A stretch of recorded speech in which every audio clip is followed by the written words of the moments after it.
എല്ലാവർക്കും നമസ്കാരം. നമ്മുടെ ചാനലിലേക്ക് എല്ലാവർക്കും സ്വാഗതം. ഞാൻ എൻ്റെ ജീവിതത്തിൽ വരുത്തിയ കുറച്ച് തെറ്റുകളെക്കുറിച്ചുള്ള ഒരു വീഡിയോ ആണ് ഇന്നത്തേത്.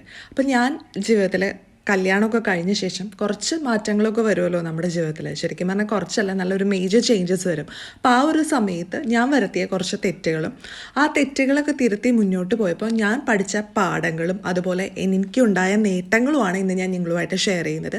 അപ്പോൾ ഒരു ഹോം മേക്കർ എന്ന നിലയിൽ ഞാൻ വരുത്തിയ കുറച്ച് തെറ്റുകളാണ് ഞാൻ നിങ്ങളുമായിട്ട് ഷെയർ ചെയ്യുന്നത്. അപ്പോൾ ചിലപ്പോൾ നിങ്ങൾക്കിത് യൂസ്ഫുൾ ആയേക്കാം. അപ്പോൾ നമുക്ക് അധികം വൈകാതെ തന്നെ വീഡിയോയിലേക്ക് കിടക്കാം. അപ്പം കുറച്ച് കാര്യങ്ങൾ ഞാൻ ലൈഫിൽ ചെയ്ത കുറച്ച് കാര്യങ്ങൾ ശരിക്കും പറഞ്ഞു കഴിഞ്ഞാൽ ഒരു 6 കാര്യങ്ങളാണ് നിങ്ങളുമായിട്ട് ഞാൻ ഷെയർ ചെയ്യുന്നത്. ഈ 6 കാര്യങ്ങൾ ഞാൻ തിരുത്തി മുന്നോട്ട് പോയി കഴിഞ്ഞപ്പോൾ ഒരുപാട് നേട്ടം എനിക്കുണ്ടായി, കുറച്ചും കൂടി ഹാപ്പി ആയിരിക്കാൻ പറ്റി. അപ്പോൾ അതിൽ ആദ്യത്തേതെന്ന് പറഞ്ഞു കഴിഞ്ഞാൽ നേരത്തെ എഴുന്നേൽക്കുന്ന ശീലം. എനിക്ക് ആ ശീലം ഒട്ടും തന്നെ ഉണ്ടായിരുന്നില്ല. വളരെ ലേറ്റായിട്ട് എഴുന്നേൽക്കുന്ന ഒരു സ്വഭാവമായിരുന്നു. അപ്പോൾ അതുകൊണ്ട് തന്നെ നമ്മൾ ലേറ്റായിട്ട് എഴുന്നേൽക്കുമ്പോൾ സ്ത്രീകളെ സംബന്ധിച്ച് മെയിൻ ജോലി എന്ന് പറയുന്നത് രാവിലെ എഴുന്നേറ്റ് കഴിഞ്ഞാൽ അടുക്കളയിൽ കയറുക, ഫുഡ് ഉണ്ടാക്കുക, അങ്ങനെ കുറച്ച് പരിപാടികളൊക്കെ ഉണ്ടല്ലോ. അപ്പോൾ ആ കാര്യങ്ങളൊക്കെ ഡിലേ വരും. അപ്പോൾ ഹസ്ബൻഡ് ഓഫീസിൽ പോകുന്ന സമയം അമ്മയ്ക്ക് ഫുഡൊന്നും റെഡി ആയി ഉണ്ടാവില്ല. പിന്നെ ഒരു പെടാപ്പാട് പെടുന്ന പോലെ ആയിരിക്കും. അപ്പോൾ ധൃതി പിടിച്ച് ഫുഡ് ഉണ്ടാക്കേണ്ടി വരും. അപ്പോൾ ആകെ ഒരു ഓർഡർ ഇല്ലാതെ മൊത്തത്തിൽ താളം തെറ്റി ഭയങ്കര ടെൻഷനാണ്. ചിലപ്പോൾ രാവിലെ എഴുന്നേൽക്കുമ്പോഴായിരിക്കും എന്താണ് ചെയ്യേണ്ടതെന്ന് ആലോചിക്കുന്നത് തന്നെ, അല്ലെങ്കിൽ എന്ത് ഭക്ഷണമാണ് ഉണ്ടാക്കുന്നതെന്ന് ആലോചിക്കുന്നത്. അപ്പോൾ ആ ഒരു കാര്യത്തിൽ ഞാൻ മാറ്റം വരുത്തി. കുറച്ച് നേരത്തെ എഴുന്നേൽക്കാൻ തുടങ്ങി. ആദ്യം നമ്മൾ എഴുന്നേൽക്കുന്നതിൽ നിന്നും കുറച്ച് നേരത്തെ അങ്ങനെ ആക്കി ഒരു ഫിക്സഡ് ടൈമിലേക്ക് എത്തി. അതിനുശേഷം ഞാൻ ചെയ്തൊരു കാര്യം എന്ന് പറയുന്നത് മീൽ പ്ലാനിങ്. പ്രോപ്പറായിട്ട് എന്താണ് ഉണ്ടാക്കേണ്ടതെന്ന് വെച്ച് കഴിഞ്ഞാൽ അത് നേരത്തെ തന്നെ പ്ലാൻ ചെയ്ത് വെക്കാനായിട്ട് തുടങ്ങി. ആദ്യം അങ്ങനത്തെ പ്ലാനിങ്ങും കാര്യങ്ങളും ഒന്നും ഉണ്ടായിരുന്നില്ല. രാവിലെ എഴുന്നേറ്റ് അടുക്കളയിൽ എത്തിയിട്ട് ആണ് ആലോചിക്കുന്നത് ബ്രേക്ക്ഫാസ്റ്റ് എന്തുണ്ടാക്കണം, അല്ലെങ്കിൽ ഉച്ചയ്ക്ക് ലഞ്ചിന് കറി എന്തുണ്ടാക്കണം. അപ്പോൾ നോക്കുമ്പോഴായിരിക്കും ചിലപ്പോൾ സാധനങ്ങളൊന്നും ഇല്ല, തീർന്ന് ഇരിക്കുന്നത് അറിയുന്നത്. പച്ചക്കറി ഇല്ല, അല്ലെങ്കിൽ ഇഞ്ചിയില്ല, വെളുത്തുള്ളിയില്ല, അങ്ങനെയുള്ള കാര്യങ്ങളൊക്കെ അപ്പോഴായിരിക്കും മനസ്സിലാക്കുന്നത്. അപ്പോൾ അതുകൊണ്ട് തന്നെ അതിൽ നിന്നും ഒരു മാറ്റം വരുത്തി ഞാനൊരു മീൽ പ്ലാനിങ് പ്രോപ്പറായിട്ട് ചെയ്യാൻ തുടങ്ങി. ഒരാഴ്ചത്തേക്ക് വേണ്ട കാര്യങ്ങളൊക്കെ ലിസ്റ്റ് ഔട്ട് ചെയ്ത് ഏതൊക്കെ കാര്യങ്ങൾ എന്തൊക്കെ ചെയ്യും, അതുപോലെ എന്തൊക്കെ കറികൾ ഉണ്ടാക്കും, അതിന് എന്തൊക്കെ സാധനങ്ങൾ വേണം, പുറത്തുനിന്ന് വാങ്ങാനുള്ളത് എന്തൊക്കെയാണ്, അങ്ങനെ കറക്റ്റായിട്ടൊരു ലിസ്റ്റ് പ്രിപ്പയർ ചെയ്യാനായിട്ട് തുടങ്ങി. അതോടെ ലൈഫ് കുറച്ചും കൂടി മാറ്റങ്ങൾ സംഭവിക്കാൻ തുടങ്ങി. നമ്മൾ ആദ്യം രാവിലെ തന്നെ എനിക്കൊരു ടെൻഷനാണ്. കാരണം എന്താ ചെയ്യേണ്ടതെന്നൊരു എത്തുമ്പിടിയില്ല. ഒന്നാമത്തെ കുക്കിംഗ് അത്ര വശം ഉണ്ടായിരുന്നില്ല ആ സമയത്തൊന്നും. അപ്പോൾ കുക്കിംഗ് ചെയ്യണം, അതിൻ്റെ ഇടയിൽ കൂടെ ഈ കാര്യങ്ങളൊന്നും പ്രോപ്പർലി പ്ലാൻഡ് അല്ല. അപ്പോൾ ഈ 2 കാര്യങ്ങൾ, നേരത്തെ എഴുന്നേൽക്കുന്നതും ഫുഡ് ഉണ്ടാക്കുന്നത് എന്താണെന്നുള്ളതും ഡിസൈഡ് ചെയ്യാൻ തുടങ്ങിയപ്പോൾ തന്നെ വലിയ മാറ്റങ്ങൾ സംഭവിക്കാനായിട്ട് തുടങ്ങി.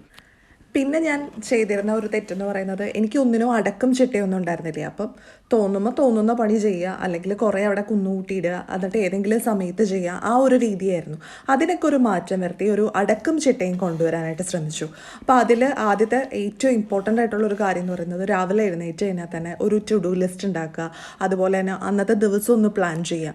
അപ്പോൾ ചിലവരൊക്കെ ചിന്തിക്കുന്നുണ്ടാവും വീട്ടിലിരിക്കുന്ന ജോലി ചെയ്യുന്നവർക്ക് ഹോം മേക്കേഴ്സിന് എന്തിനാണ് ടു ഡു ലിസ്റ്റ്, എന്തിനാണ് പ്ലാനിങ്. പക്ഷെ അങ്ങനെയല്ല, നമുക്ക് കൃത്യമായൊരു പ്ലാനിങ് ഉണ്ടെങ്കിൽ ഹോം മേക്കർ ആണെങ്കിലും ജോലിക്ക് പോകുന്നവരാണെങ്കിലും ബിസിനസ്സുകാരാണെങ്കിലും ആരാണെങ്കിലും നന്നായിട്ട് മുന്നോട്ട് പോകാൻ പറ്റുള്ളൂ. അപ്പം നല്ലൊരു പ്ലാനിങ്ങോടുകൂടി കാര്യങ്ങൾ ചെയ്യാനായിട്ട് തുടങ്ങി. അതിനായിട്ട് ഒരു ബുക്ക് വാങ്ങി അതിൽ പ്രോപ്പറായിട്ട് ഒരു ദിവസത്തെ കാര്യങ്ങൾ പ്ലാൻ ചെയ്യാൻ തുടങ്ങി. ആദ്യമൊക്കെ ഒരു പ്ലാനറൊക്കെ വാങ്ങുകയാണ് ചെയ്തത്. ആമസോണിൽ നിന്നൊരു പ്ലാനർ വാങ്ങിച്ചിട്ട് അതിൽ എഴുതി അങ്ങനെയൊക്കെ ആയിരുന്നു ചെയ്തിരുന്നത്. പിന്നെ ഞാൻ സ്വന്തമായിട്ട് പ്ലാനറൊക്കെ ഉണ്ടാക്കാൻ തുടങ്ങി. പല ഭംഗിയുള്ള ബുക്കുകളൊക്കെ നോക്കി വാങ്ങിച്ച് അങ്ങനെ അതിലേക്കൊരു ഇൻട്രസ്റ്റ് കൊണ്ടുവരാനായിട്ട് ശ്രമിച്ചു. അപ്പോൾ രാവിലെ എഴുന്നേറ്റിട്ട് അന്നത്തെ ദിവസം ചെയ്യേണ്ട കാര്യങ്ങളൊക്കെ ഒന്ന് പ്ലാൻ ചെയ്തു. പഠിക്കാനുണ്ടെങ്കിൽ പഠിക്കാനുള്ള കാര്യങ്ങൾ എന്തൊക്കെയാണ്, അല്ലെങ്കിൽ ജോലികൾ എന്തൊക്കെയാണ്, വീഡിയോ എന്തൊക്കെയാണ് ഷൂട്ട് ചെയ്യേണ്ടത്, അങ്ങനെയുള്ള കാര്യങ്ങളൊക്കെ ഒന്ന് ലിസ്റ്റ് ഔട്ട് ചെയ്ത് ഒരു ടു ഡു ലിസ്റ്റ് പ്രിപ്പയർ ചെയ്യാനായിട്ട് തുടങ്ങി. പിന്നെ അടുത്തതായിട്ട് ചെയ്യാനായിട്ട് തുടങ്ങിയ ഒരു കാര്യം എന്ന് പറയുന്നത് അലക്കുന്നതിനൊരു അടക്കം ചിട്ടയും കൊണ്ടുവന്നു, ഒരു ലോണ്ട്രി റൊട്ടീൻ കൊണ്ടുവന്നു. സത്യം പറഞ്ഞാൽ അത് ഭയങ്കര ഇമ്പോർട്ടൻ്റ് ആയിട്ടുള്ളൊരു കാര്യമാണ്. എനിക്കത് ഒട്ടും ഉണ്ടായിരുന്നില്ല. അപ്പോൾ ചിലപ്പോൾ എന്താ സംഭവിക്കുകയെന്ന് വെച്ചാൽ നമ്മൾ പുറത്തേക്കൊക്കെ പോകാനായിട്ട് റെഡി ആവുന്ന സമയത്ത് നോക്കുമ്പോൾ ഏതെങ്കിലുമൊക്കെ ഡ്രസ്സുകൾ കഴുകിയിട്ടുണ്ടാവില്ല. അപ്പോൾ പിന്നെ ഏതെങ്കിലും കിട്ടിയ ഡ്രസ്സൊക്കെ ഇട്ട് പുറത്തേക്കൊക്കെ പോകേണ്ടി വരും. അല്ലെങ്കിൽ അതുപോലെ തന്നെ വീട്ടിലാരെങ്കിലും ഗസ്റ്റൊക്കെ വരുമ്പോൾ കുറേ തുണികളൊക്കെ കുന്നുകൂട്ടിയിട്ടേക്കണത് കാണും. അപ്പോൾ അതാകെ ഒരു ബുദ്ധിമുട്ട്. അതുപോലെ തന്നെ തുണികളൊക്കെ മടക്കി വെക്കാതിരിക്കുന്ന സ്വഭാവം, അങ്ങനെ പലതരത്തിലുള്ള തെറ്റുകളും ഞാൻ ചെയ്യുമായിരുന്നു. അപ്പോൾ അതൊക്കെ മാറ്റി കഴിഞ്ഞപ്പോൾ ജീവിതത്തിൽ കുറേയൊക്കെ അടക്കം ചിട്ടയും വന്നു. പിന്നെ അതുപോലെ തന്നെ വളരെ ഇമ്പോർട്ടൻ്റ് ആയിട്ടുള്ളൊരു കാര്യമാണ് ക്ലീനിങ് സ്കെഡ്യൂൾ. അങ്ങനത്തെ ഒരു സംഭവമേ എൻ്റെ ജീവിതത്തിൽ ഉണ്ടായിരുന്നില്ല. ശരിക്കും പറഞ്ഞു കഴിഞ്ഞാൽ തുടക്കകാലത്തൊക്കെ വീടൊക്കെ അടിച്ചു വരിക എന്ന് പറഞ്ഞു കഴിഞ്ഞാൽ എനിക്ക് ഒട്ടും ഇഷ്ടമല്ലാത്ത പണിയാണ്. വീടടിച്ചു വരിക, ബാത്റൂം കഴുകുക, അങ്ങനെയുള്ള കാര്യങ്ങളൊന്നും തന്നെ ഇഷ്ടമല്ലായിരുന്നു. ശരിക്കും ഫുഡ് ഉണ്ടാക്കാനായിട്ട് പിന്നെയും ചെറിയൊരു ഇൻട്രസ്റ്റ് ഉണ്ട്. പാത്രം കഴുകാനും വലിയ കുഴപ്പമില്ല. പക്ഷേ വീടടിച്ച് വരിക എന്ന് പറഞ്ഞു കഴിഞ്ഞാൽ ഭയങ്കര മടിയായിട്ടുള്ള കാര്യമായിരുന്നു. അപ്പോൾ വീടൊക്കെ അടിച്ച് വരാതെ പൊടിയൊക്കെ പിടിച്ച് അങ്ങനെ കിടക്കും. 2 ദിവസം കൂടുമ്പോൾ അല്ലെങ്കിൽ 3 ദിവസം കൂടുമ്പോഴൊക്കെ ആയിരിക്കും ചിലപ്പോൾ അടിച്ച് വരുന്നത്. അപ്പോൾ ആ സമയത്തെന്ന് പറഞ്ഞാൽ ഞാൻ ഹസ്ബൻഡ് മാത്രമേ ഉണ്ടായിരുന്നുള്ളൂ. അപ്പോൾ വലിയ പ്രശ്നമൊന്നുമില്ല, പുറത്തുനിന്ന് ആരും വരുമൊന്നുമില്ല. അങ്ങനെ ആരെങ്കിലുമൊക്കെ വരുന്ന സമയത്ത് പിന്നെ നമുക്കൊരു ടെൻഷനാണ്. ആരെങ്കിലും വരുന്നു എന്ന് പറഞ്ഞു കഴിഞ്ഞാൽ എൻ്റെ ആദ്യത്തെ ചിന്ത അയ്യോ വീട് ക്ലീൻ ചെയ്യണമല്ലോ എന്നുള്ളതാണ്. അപ്പോൾ അങ്ങനെയൊക്കെ ആയിക്കഴിഞ്ഞപ്പോൾ അത് നമ്മുടെ ലൈഫിനെ ബാധിക്കാൻ തുടങ്ങി. ആരെങ്കിലും വീട്ടിലേക്ക് ഗസ്റ്റ് വരുന്നു എന്ന് പറഞ്ഞാൽ എനിക്ക് മൊത്തത്തിൽ ടെൻഷനാണ്. പിന്നെ അയ്യോ അവർ വരുമ്പോൾ ഞാൻ അത് ചെയ്യണമല്ലോ ഇത് ചെയ്യണമല്ലോ, പിന്നെ ഒരു സമാധാനം ഇല്ലാത്തൊരവസ്ഥയായിരുന്നു. പക്ഷെ അതൊക്കെ മാറ്റി ഒരു ക്ലീനിങ് സ്കെഡ്യൂളൊക്കെ കൊണ്ടുവരാനായിട്ട് ശ്രമിക്കാൻ തുടങ്ങി. അങ്ങനെ എല്ലാത്തിനും ഒരു അടക്കം ചിട്ടയും കൊണ്ടുവന്നു. രാവിലെ എന്ത് ചെയ്യണം, വൈകുന്നേരം എന്ത് ചെയ്യണം, അങ്ങനെ ഒരു പ്രോപ്പർ പ്ലാനിങ്ങോട് കൂടി തന്നെ ക്ലീനിങ് ചെയ്യാനായിട്ട് തുടങ്ങി.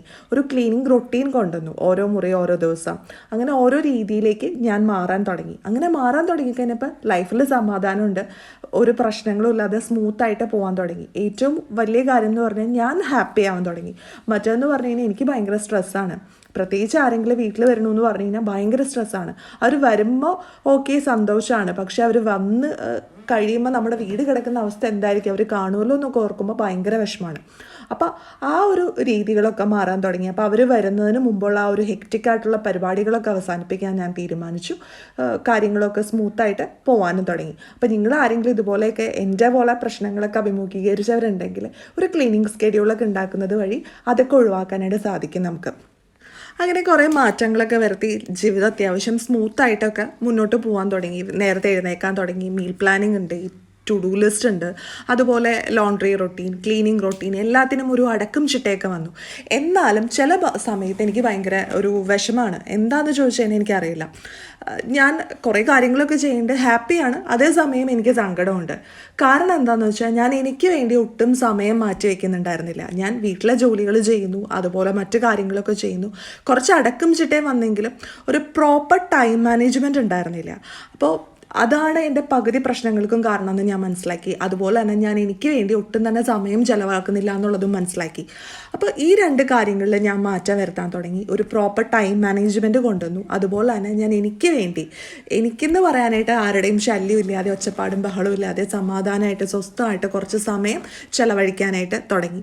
അപ്പോൾ എനിക്കിഷ്ടപ്പെട്ട ബുക്കുകൾ വായിക്കുക, അല്ലെങ്കിൽ ഇഷ്ടമുള്ള കാര്യങ്ങൾ ചെയ്യുക, അങ്ങനെയുള്ള കാര്യത്തിനൊക്കെ വേണ്ടിയിട്ട് ഞാൻ സമയം ചിലവഴിക്കാൻ തുടങ്ങി. അപ്പം ഞാൻ പൊതുവെ വായിക്കാനായിട്ട് ഇഷ്ടമുള്ള ഒരാളാണ്. അപ്പോൾ ടി വി കാണാൻ എനിക്ക് അത്ര താല്പര്യമില്ല. അപ്പം ഞാൻ വായിക്കാൻ ഇഷ്ടമുള്ള ഒരാൾ, എനിക്കധികം വായിക്കുമ്പോൾ ഒരുപാട് ബഹളവും കാര്യങ്ങളും ഉണ്ടെങ്കിൽ എനിക്ക് വായിക്കാൻ പറ്റില്ല. അപ്പോൾ അങ്ങനെയുള്ളൊരു പ്രശ്നം വരാൻ തുടങ്ങിയപ്പോൾ ഞാൻ വായനയൊക്കെ വിട്ടു. എനിക്ക് എൻ്റേതായ ഹോബീസും കാര്യങ്ങളൊന്നുമില്ല.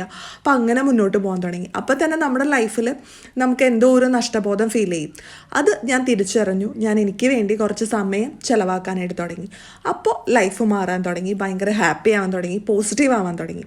അപ്പോൾ നമ്മളെപ്പോഴും എല്ലാ കാര്യങ്ങളൊക്കെ ശ്രദ്ധിച്ചാലും ഏറ്റവും ഇമ്പോർട്ടൻ്റ് ആയിട്ട് നമ്മൾ നോക്കേണ്ട ഒരു കാര്യമാണ് നമുക്ക് വേണ്ടിയിട്ട് നമ്മൾ സമയം കണ്ടെത്തുക എന്നുള്ളത്. നമുക്ക് ഇഷ്ടമുള്ള കാര്യങ്ങൾ ചെയ്യാനായിക്കോട്ടെ, അല്ലെങ്കിൽ ചിലപ്പോൾ ചിലർക്ക് ഗാർഡനിങ് ആയിരിക്കും ഇഷ്ടം, അല്ലെങ്കിൽ എന്തെങ്കിലും ഇഷ്ടമുള്ള കാര്യങ്ങൾ, നമുക്ക് നമ്മുടേതെന്ന് പറയാനായിട്ട് ഒരു ആക്ടിവിറ്റി വേണം, നമ്മുടേതെന്ന് പറയാനായിട്ട് ഒരു സമയം വേണം. അപ്പോൾ അങ്ങനെ ഒരു സമയം നമ്മൾ കണ്ടെത്തുകയാണെങ്കിൽ നമുക്ക് കുറച്ചും കൂടി ഹാപ്പി ആയിട്ടിരിക്കാൻ പറ്റും.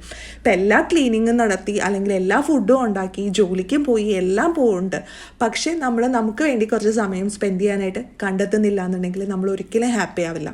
അപ്പോൾ അങ്ങനെ ഒരു സമയം കണ്ടെത്തുക എന്നുള്ളത് വളരെ ഇമ്പോർട്ടൻ്റ് ആണ്. അപ്പം മീ ടൈം കണ്ടെത്തുക, അതൊരു 10 മിനിറ്റ് ആണെങ്കിലും മതി, പക്ഷെ അത് കണ്ടെത്തുക എന്നുള്ളത് വളരെ ഇമ്പോർട്ടൻ്റ് ആണ്. അപ്പം ഞാൻ എൻ്റെ ലൈഫിൽ കുറച്ച് പഠിച്ച കാര്യങ്ങളാണ് ഞാൻ നിങ്ങളുമായിട്ട് ഷെയർ ചെയ്തത്. അപ്പം നിങ്ങൾക്കൊക്കെ ഇത് എത്രത്തോളം യൂസ്ഫുൾ ആവുമെന്ന് എനിക്കറിയില്ല. യൂസ്ഫുൾ ആവുമെന്നുള്ള പ്രതീക്ഷയിലാണ് ഞാൻ ഈ വീഡിയോ ചെയ്യുന്നത്. അപ്പം നമുക്കിനി അടുത്ത ദിവസം പുതിയൊരു വീഡിയോ ആയിട്ട് വീണ്ടും കാണാം.